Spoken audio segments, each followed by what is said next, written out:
Okay, I think we're ready to continue.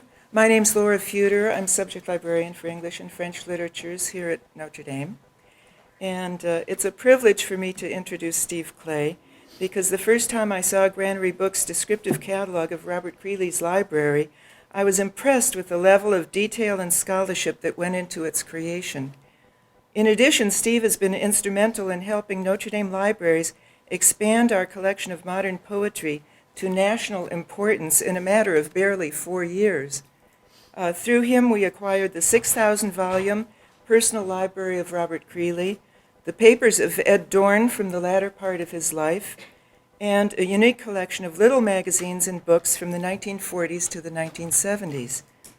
Steve is the author or contributor to numerous books and articles, including co-editing with Jerome Rothenberg a book of the book, some works and projections about the book and writing, and co-writing with Rodney Phillips, a secret location on the Lower East Side, Adventures in Writing, 1960 to 1980. This book accompanied an acclaimed exhibit that appeared at the New York Public Library in 1998 and served as the basis for the collection of little magazines that we acquired. Steve began attending graduate school at the University of Iowa, but studying with Sherman Paul changed his life. Sherman Paul has been described as one of the great critics of American poetry and transcendentalism and a pioneering echo critic. You can see a letter that he wrote to Robert Creeley in case number 4 in the exhibit. As a consequence, Steve left Iowa to spend the next 18 months at the Jack Kerouac School of Disembodied Poetics, which was founded by Allen Ginsberg and Anne Waldman, and whose faculty included Ted Berrigan, Diane DePrima, and Robert Creeley, among others. He began Granary Books as a small press in St. Paul in 1981, and later moved it to the Soho district in Manhattan. You might like to look at Granary Books' website for the interesting comments about the role of the independent publisher, the intersection of word, image, and page, and the emerging history of small press publishing, poetry, and artist books. I expect Steve will shed some light on this history in his remarks today.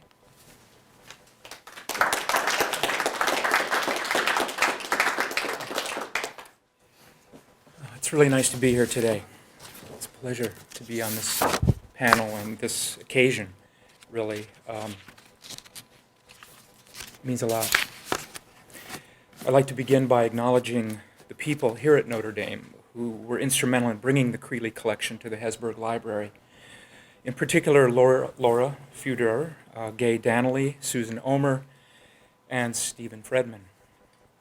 I applaud their insight, vision, and commitment to the project, which has culminated, as Laura explained, not only in the present symposium and exhibition honoring the Robert Creeley Library, but to an ongoing series of important acquisitions focusing on the new American poetry, and thus laying the groundwork for a significant archival collection exemplifying the various strains of post-war experimental poetry, including that associated with Black Mountain College, the Beats, San Francisco Renaissance, the New York School, and others. It's been nothing but a pleasure working with you over the last 4 years. I'd also like to thank Penelope Creeley for phoning me in the summer of 2007 to talk about the disposition of Robert's library and initiating what for me has been one of the most fascinating projects of my whole career. I thank her for putting her trust in me to represent this wondrous treasure that is Robert Creeley's library, and for her friendship and encouragement over the years. Since we'd not previously met, Penn could only have guessed at my admiration and respect for Robert's writing and for his position within the constellation of revered elders. There's that word again. Falling into his work as a student and an aspiring poet, that is, was one of the most highly charged periods of my life, filled with excitement, with the excitement of revelation and breakthrough at every step. I think Penn told me, I hope Penn told me, because I'm telling a story, that when she first met Robert, she had no particular interest in poetry and poets, at least not American ones, and had probably never heard the word Robert Creeley before. Oh, good. I got that right. I asked her after her relationship developed and she moved to the States how she reacted when she realized that Robert Creeley was Robert Creeley. She said she never really did, not in quite that way. For her, he was always Robert. Well, for me, he was always Robert Creeley, and maybe for many others in this room. I first heard him read in 1978 as part of the Olson Festival organized by Sherman Paul at the University of Iowa, where I was then a student. Other participants in the conference were the poets Ed Dorn, Robert Duncan, and the Olson scholar and bibliographer George Butterick. I remember sitting in the auditorium for half an hour before the start of the evening, casually reading Robert's book Pieces. The spare, fragmentary works left me feeling rather stupid. I lacked a context and I couldn't really connect to it. When it looked like things were soon to begin, I went out to the John. 3 or 4 high-energy people laughing and talking immediately followed me in. It was Robert, along with Anselm Hollow and a couple of others who stopped in to smoke a joint. I was somewhat surprised, somewhat taken aback by the casualness of it all. This was 1978. Really?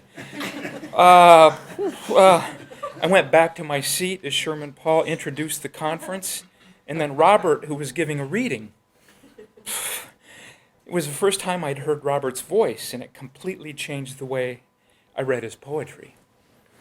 You may know the Emily Dickinson quote, "If I read a book and it makes my whole body so cold, no fire ever can warm me, I know that is poetry. If I feel physically as if the top of my head were taken off, I know that is poetry." Robert's reading that night definitely left me feeling as if the top of my head were taken off, and I wasn't stoned. I later heard Robert say that one of the reasons he became a poet was because of the delicious company. That reading in 1978 gave me a strong taste of what that company was about.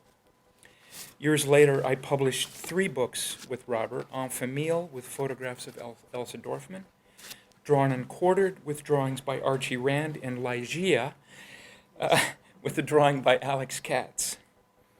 I met him a couple of times when we were doing the books, but mainly we communicated via email. I can't say that we were friends, yet he occupied and occupies a very important place in my literary imagination. In the fall of 2005 issue of Mimeo, edited by Kyle Schlesinger and Jed Birmingham, I published an article which I wrote about my experience working with the Creeley Library, in which I gave a profile of one of the books it contained, Presences by Robert and the artist Marisol. And the piece starts with an interview between Kyle and myself, which I'll read. Kyle asks, among the diverse press books Bob published, a handbook for pigeon fanciers by H.R. Macklin was the only volume that was unrelated to poetry, at least in the conventional sense. Were there any books in the library that surprised you? Any unusual works of nonfiction or breezy books for the beach? Me now. Actually, I was keeping an eye out for a copy of the Pigeon book and was surprised not to find one, so I don't think there's one here. Overall, I think I was more surprised by what I didn't find.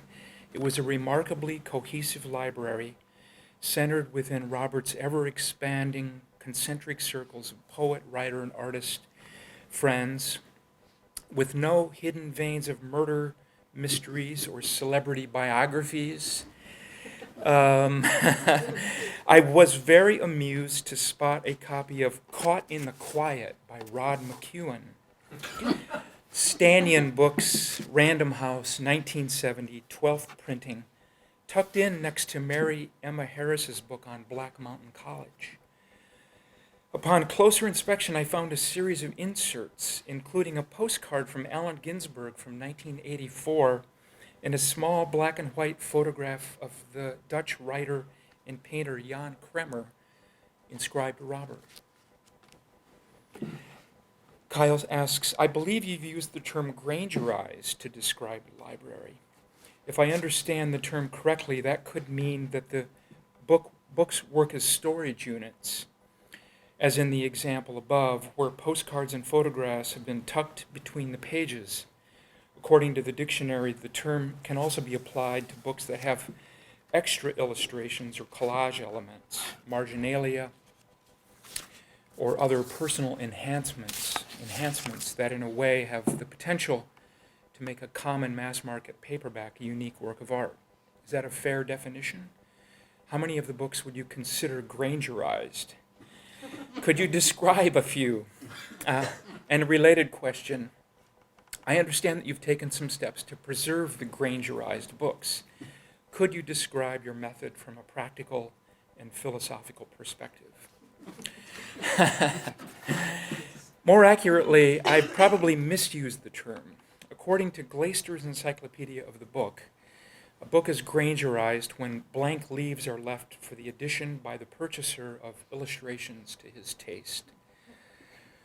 By this definition, very few, if any, of the books in Robert's library qualify. However, accepting a less rigorous definition, one that allows for inscriptions and inserts, a great many qualify. All told, there were close to 7,000 items in Robert's library.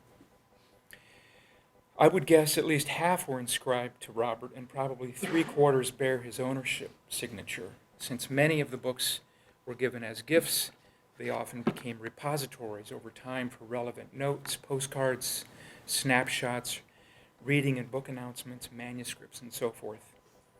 Robert's copies of his own books reflect the high water mark of this usage. For example, here's our description of his copy of The Island. Scribner's 1963, cloth over boards with dust jacket, 6 by 8 1/4 inches, signed Creeley, 63, on the front free end paper. Inserts, page 30, 2-page typed letter signed, photocopy, approximately 1,000 words, dated July 31st, 1964, to William Matheson, Chief Rare Book Department, Washington University Libraries. An important Creeley letter which elaborates the compositional method for The Island. Page 60, 1 page, 50 words, Barcelona, together with a photocopy from Diario de Mallorca, page of the 13/5/1986, an article by Udina entitled La Isla de Robert Creeley. Page 62, 5 by 7 inch uncredited photograph of Anne Creeley with her and Robert's son David Creeley. Page 86, 4 by 5 inch uncredited, probably Jonathan Williams, photograph of Robert and Anne Creeley in, if I can say this right, Banalbufar. Page 104, Valerie Schmidt Gallery, announcement for an exhibit by René Lobiez, March 6th to March 26th, 1962. Page 112, 4 5 by 4 inch uncredited photographs of children. Page 126, Gallery Yvonne Lambert, announcement for an exhibition by René Lobiez. Page 130, 2 photocopies of an uncredited, probably Jonathan Williams, photograph of Robert Creeley. It's sort of like a tone poem for bibliographers or something. The librarians are just sitting on the edge of their seats. Page 134, 2 uncredited photographs, 3 1/4 by 4 1/2 inches, one of Creeley and David, the other of an unidentified man, one of Creeley and plus an undated, though 1970s, typed postcard to Creeley from Charlie DeFonte, reporting on a trip to Banalbufar. DeFonte wrote a well-known biography of Edward Dahlberg. Page 162, 8 family photographs, including one captioned in Creeley's hand, Charlotte Creeley, Benalbufar, Majorca, 1954, courtyard of La Baronia, very good dust jacket. When I became involved with the library, we decided to keep everything together as long as possible. There were significant competing interests, of course. Robert's papers are at Stanford, and the librarian there was very interested in the contents of the books, the papers and photographs. They wanted us to shake everything out and let them take it. But because of the rate of duplication of the books, they really couldn't justify buying the library as a whole. This response was repeated multiple times over the course of several years from a number of quarters. Too much duplication in spite of the exponential increase in scholarly value inherent in the library as a whole. It became early on that if we were going to catalog some of the contents of the book, we'd have to catalog them all. We started with around 1,200 items that we referred to as the inner circle, works by Robert's oldest and closest poet friends, including Robert Duncan, Charles Olson, and Edward Dorn. We scrupulously cataloged the full contents of each book without making a qualitative judgment between, for example, a manuscript and an airline boarding pass stub. A friend sagely warned, with a library like this, you might end up with a Ralph Maud on your trail, which I took to mean we only have one chance to document this collection, especially if it becomes necessary to break it up. So do it right. You'll remember that Olson scholar Ralph Maud has spent years and years attempting to recreate Olson's library based on notes and references in the poet's writings and the memory and notes of those who knew and visited him. We were determined that wouldn't happen here. The poetic, not to mention the scholarly value of the library as an intact unit is enormous and was immediately revealed to the many friends and colleagues who dropped by while the books were in my loft. It's in this sense of cataloging and documenting that we took steps to preserve some idea of the integrity of the collection for poets and scholars of the future. As it happened, following nearly 2 years of searching, we were unable to locate a buyer for the library and began offering it for sale piecemeal at the beginning of 2010. The stopgap decision to keep at least Robert's copies of his own books together was rewarded rather quickly with the sale of some 200 items to the University of Notre Dame. With strong support from several librarians, the English department faculty, Notre Dame, during the course of the year, made a series of decisions to acquire all that remained of Robert's library, including his numerous collaborations with artists such as John Chamberlain, Jim Dine, Francesco Clemente, Robert Indiana, R.B. Katai, and many others.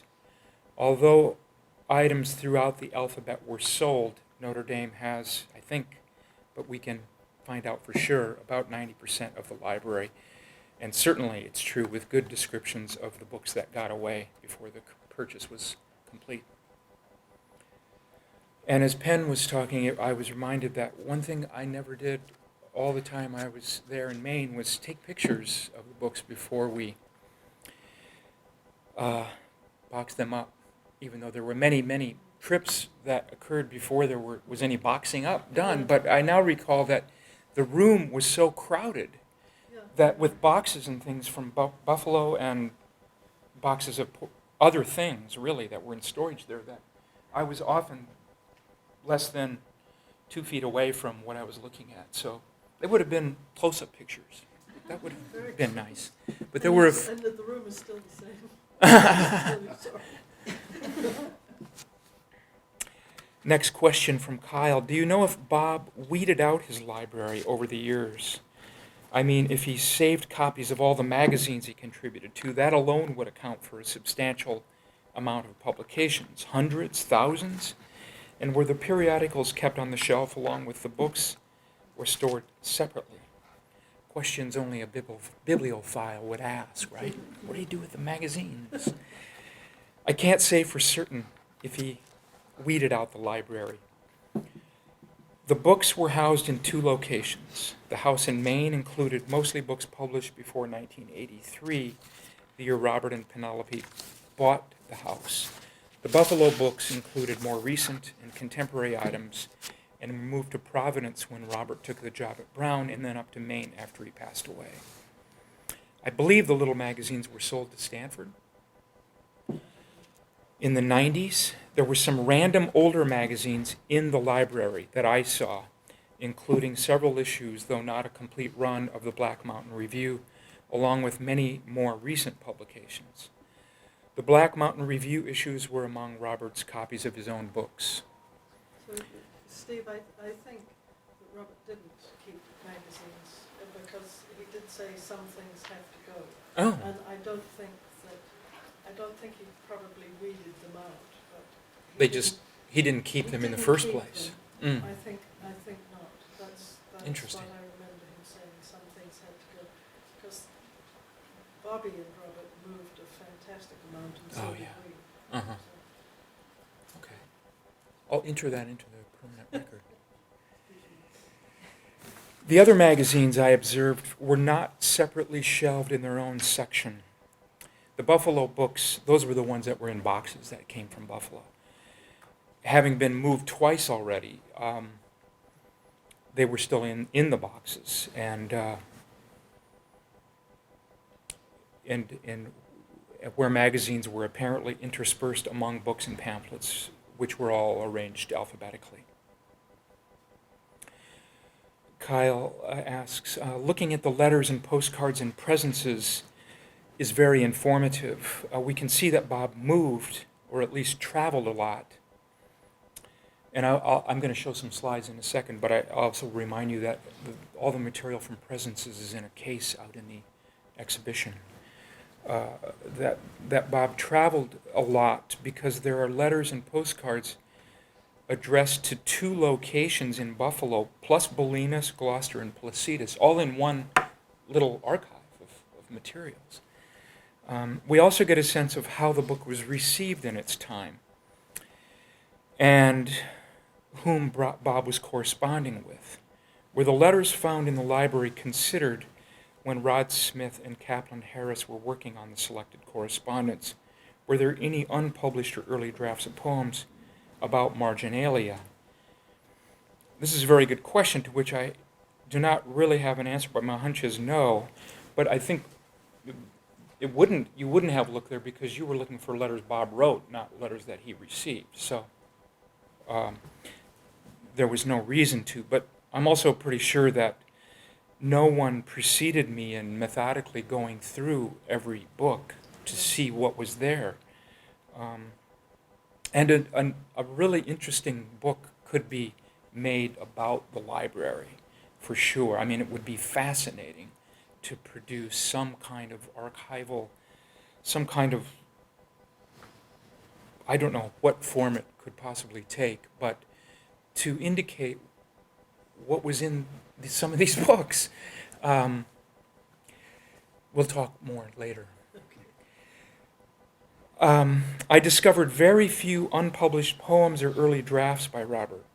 One of note is a short poem written on a sheet of paper torn from a Cape Cod memo pad and tucked inside the front cover of the uncorrected galley proofs from Richard Brodigan's The Tokyo Montana Express, Delacorte, 1980, along with a note from the publisher Seymour Lawrence requesting a blurb from Robert.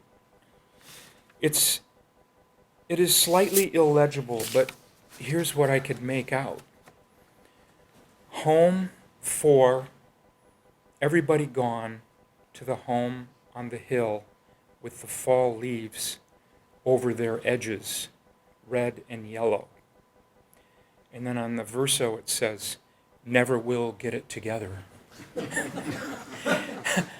I don't know if that appeared as a blurb on the book or not. I always meant to look to be sure. There is not a lot of marginalia in the books, with the exception of some of the earliest items in the collection. For example, the letters of Hart Crane, 1916 to 1932, the collected poems of Hart Crane, and the complete poetry and prose of Walt Whitman all have extensive marginal notes and also a kind of scoring that he created in the margins. That's what I think it must be. Presence's Scribner's 1976 is an excellent example of Robert's process of treating some of his books as archival repositories. I'll spare you the complete bibliographic description of the contents and cut to the slides. Let's see here. I'll stay there for a second. According to William Katz, William, initially offered the book to Harry Abrams. Bill Katz is an artist friend of Robert's. He worked with Robert Indiana for years and was the publisher of Bowery Editions, a very interesting small press active in the 60s and 70s. It was Bill who brought Robert and Marisol together and suggested the collaboration. In the first picture, you can see Marisol's embellishment on the cover of Robert's copy, leading to the inscription inside.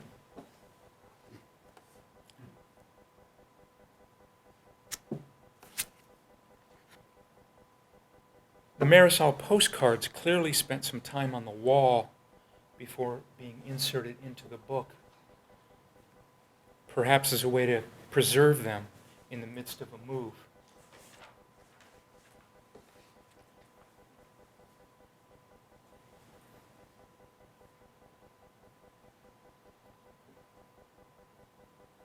Cut off the return address. It's from Sherman Paul at his summer house in northern Minnesota. He loved to go there when school was out. Here's his letter tucked into Presences, written on the receipt of the book. The late Professor Sherman Paul wrote books on Edmund Wilson, William Carlos Williams, Hart Crane, and others as he moved toward the new American poetry. He was my primary professor when I was a student at Iowa in the 70s, by which time he was deep into his work on his books Olson's Push, Origin, Black Mountain, and Recent American Poetry from 1978, The Lost America of Love, rereading Robert Creeley, Edward Dorn, and Robert Duncan. It's wonderful to see that Professor Paul read Presences upon receipt and immediately wrote a substantial and serious response. He would say in class that he got that from Sid Corman, because he said if you wrote Corman a letter, you'd get a reply before you got home from the mailbox. And he just thought that was the way to do it, you know? So I like how he catches himself being the critic and comes to a beautiful assertion about Presences that must have resonated deeply with Robert. And the quote is, all that needs and should be said is that it gives me pleasure, and that I am constituted to find pleasure in materials sometimes grim, and always, doesn't this characterize the work? Working toward an understanding of life, toward a recognition of the simple in Thoreau's sense, and the manageable.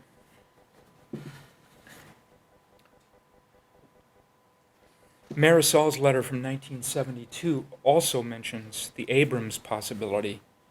So the book hasn't been published yet. Oh, no, that's not Marisol's letter. What happened here? Okay, let's just go back. This is a letter from Al Glover, I believe, after receiving the book. And here we get to Marisol. Oops, yes. Marisol's letter from 72 mentions the Abrams possibility and Bill Katz's involvement in the project. Her statement about Robert's writing is one I've heard echoed many times among his artist collaborators. It is really amazing how you could do something so close to me from seeing me so few times. This is a gorgeous picture of Bill Katz taken in the winter of 1969, and the caption in Bill's hand, it says, Bob, Indiana, and I went to Staten Island to ride the ferry and walk on another island. This is another Katz piece. It's embellished and illuminated treatment of a Marisol postcard published by MoMA and postmarked 1967.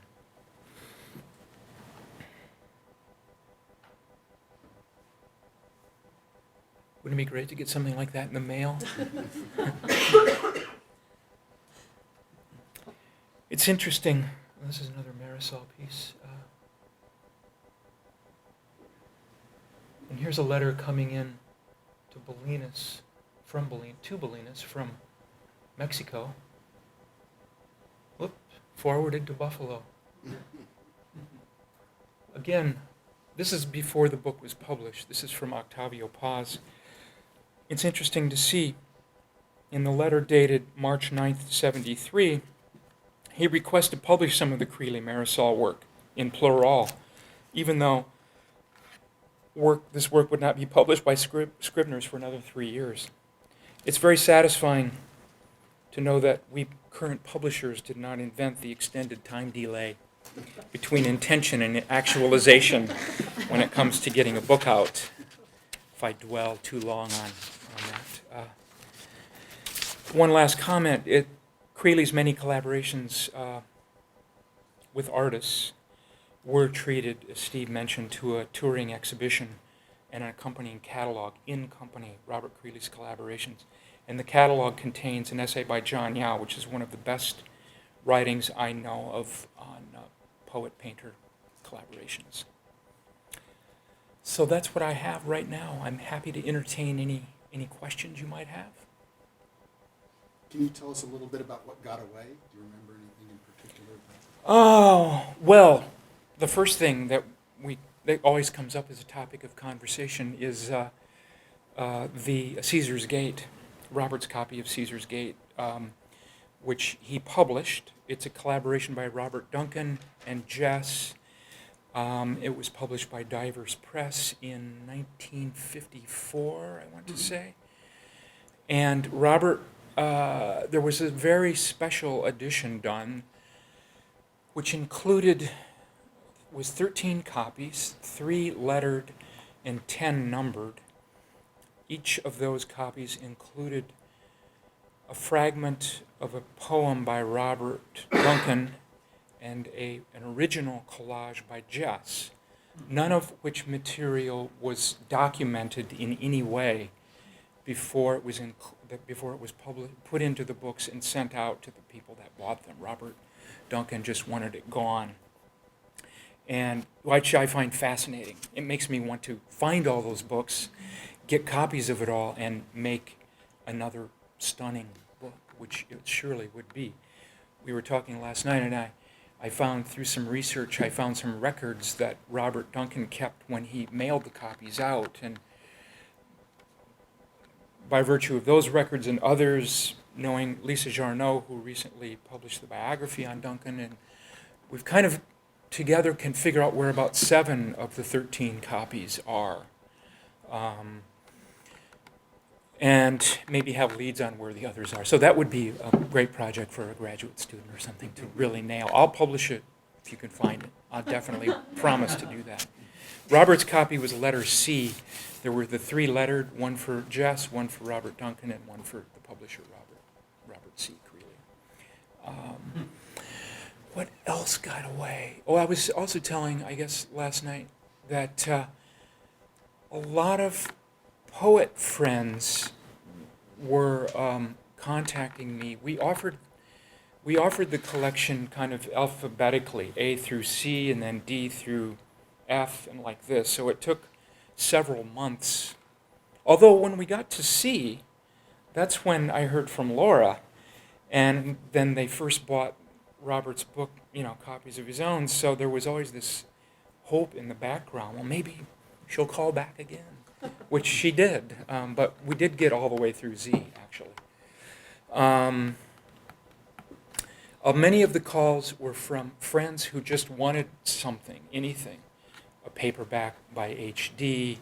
In other words, they weren't buying things that contained a lot of the archival material and things like that. I remember one local collector in New York bought a copy of I Remember one of the first I remember is, I don't remember which of the three, that the Joe Brainerd books that Angel Hair first published, that Joe Brainerd had Granger Eyes. He had stapled, I think it was a picture of himself nude. Do you remember? And had written some things, and it was a brilliant, brilliant copy. I have a description of it, but I don't believe I photocopied anything like that. I know that another collector purchased Jargon 1, which is one of the most rare of all the jargons. It's Jonathan Williams' first book. And it's a small little folding pamphlet. It's a tiny little thing. It almost looks like a prospectus for the real thing, but actually it is the real thing. It has a little engraving by the artist David Ruff. I tried to buy that back later, but he wasn't selling. I wanted it for my own collection. Those are some of the things I can think of right off the top of my head. Yes, Laura? I remember seeing at least one of the books that were heavily annotated by Creeley, and I forget how I got the impression it was one that he taught from. So I wonder if the ones that he did, make notes in, were the ones that he taught in classes. Could be, yeah. I would be surprised by that, because Robert really didn't write in books. Books were, Robert had a great deal of respect for a book as an integral whole in itself, and he hated the idea of writing in books. He was very particular about how they should be held and kept, so I'm surprised to hear that he wrote in them at all. Yeah, it was really, I it was don't just a remember few. specifically, but I wonder if it was a cheap paperback edition that he would have a nicer edition of. I would still be surprised if he actually did it, and it was so ingrained in me and in both my kids and in Robert's children by his other marriages not to mess with the books. Because it was, it would be, if you were a gardener, it would be like letting the dog walk on the plants or something. They were that precious to him. But Steve, I was wondering, did you find books that were mended a lot, had been used and mended because? Only a few. Yeah, not very many. I was actually surprised about what nice condition most things were, especially since they were in that house in Maine for such a long time, with the windows open in the summer and rainstorms and changing humidity, and then the house completely closed up and presumably unheated for months, They were even not very dusty. In my own books in New York, it completely dusty in a couple of months at least. Really? You went up in the middle of winter? I do remember there was a little Scotch tape on the box of Caesar's Gate, kind of keeping it together.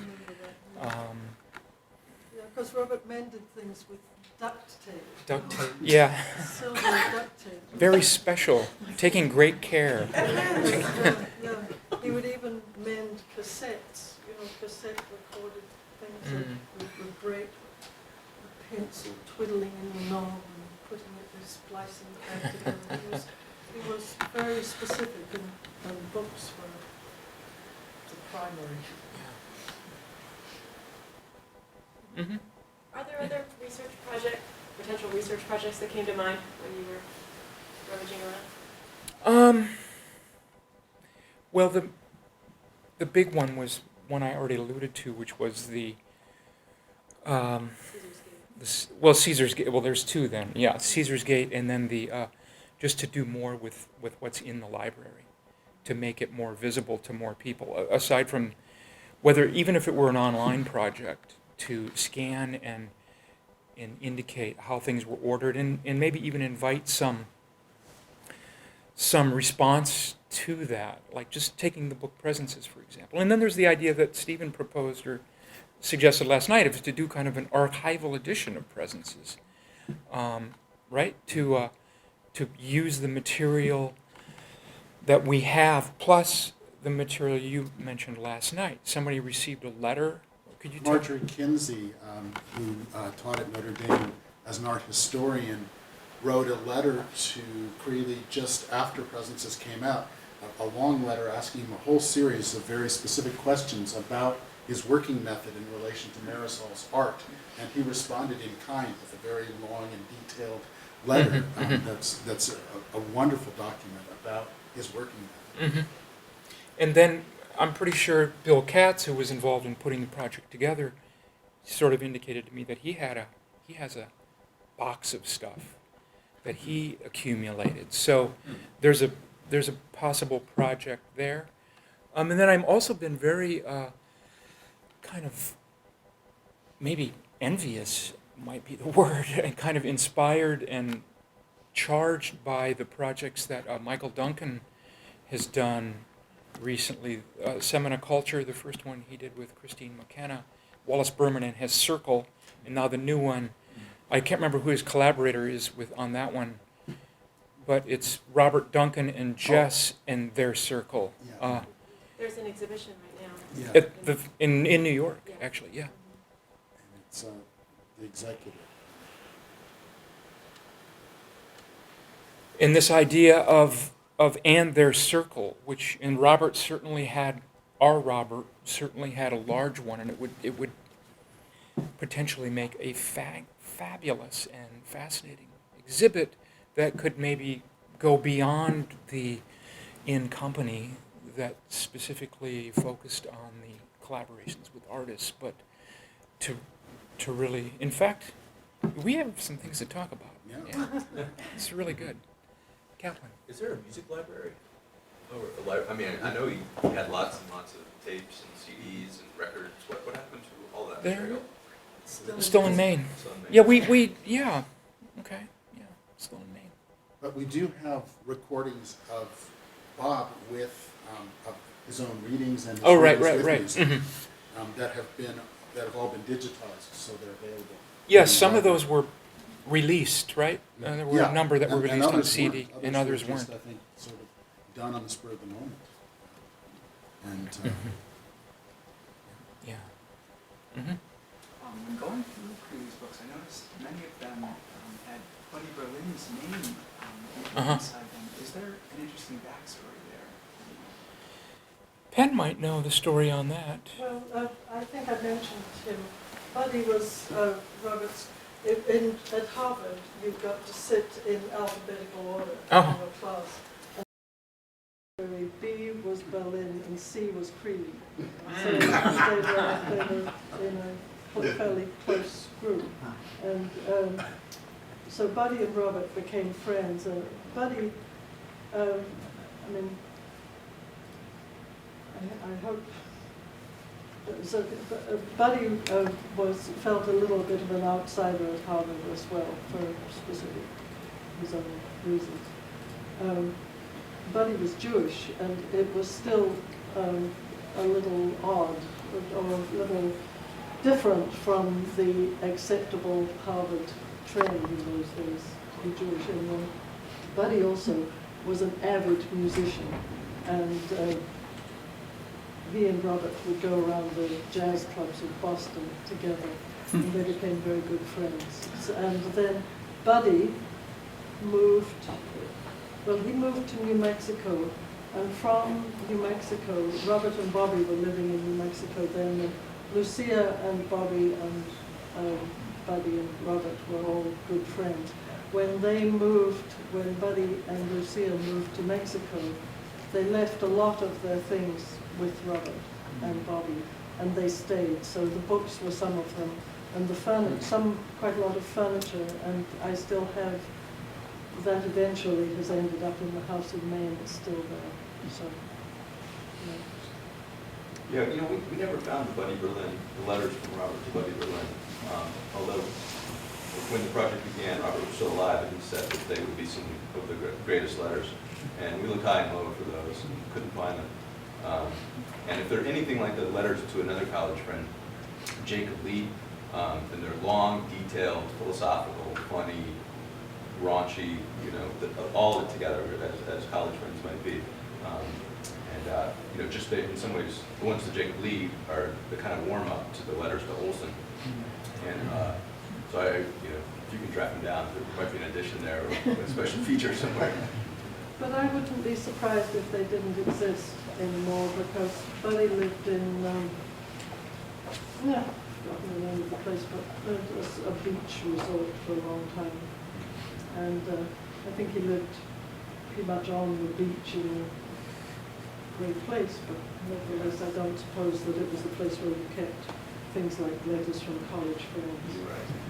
So, He also weirdly, strangely somehow comes up in connection with Leslie Scalpino in the 70s or 80s. because they lived in, Buddy eventually ended up living in Berkeley. Is that where he was living when he passed away? Yes. He lived in one of those big high-rises. As you come off the bridge and you go round to the left, he lived in one of those big high-rises right on the water there. And I have just to tell you the little story that I mentioned about presences. When Presences finally came out in 1976, which was the year I met Robert, and I moved to America in July, and I think at the end of June, Robert sent me a copy that had just arrived, and he was so thrilled that it had arrived, and it was a beautiful book, and it had come out just the way they wanted it. There'd been a big deal about the images bleeding right to the edge of the page. Anyway, a friend recently, very recently, a few days ago, told me that before the book had come, Robert had been really anxious. It was supposed to be here, it was supposed to be here, where is it? And finally they tracked down why the published copies of the book had been lost. It's because the book is called Presences, a Text for Marisol, and the word text had meant that the book had got sent to the textbook department, and nobody knew what it was. It just sat there apparently for months before anybody actually found it. So it's a sort of filing error. Isn't that wild? That is why. So the friend who told me that was Bud Navarro, who is a good friend of Robert's, who now lives in Florida. But he told me that by email a few days ago.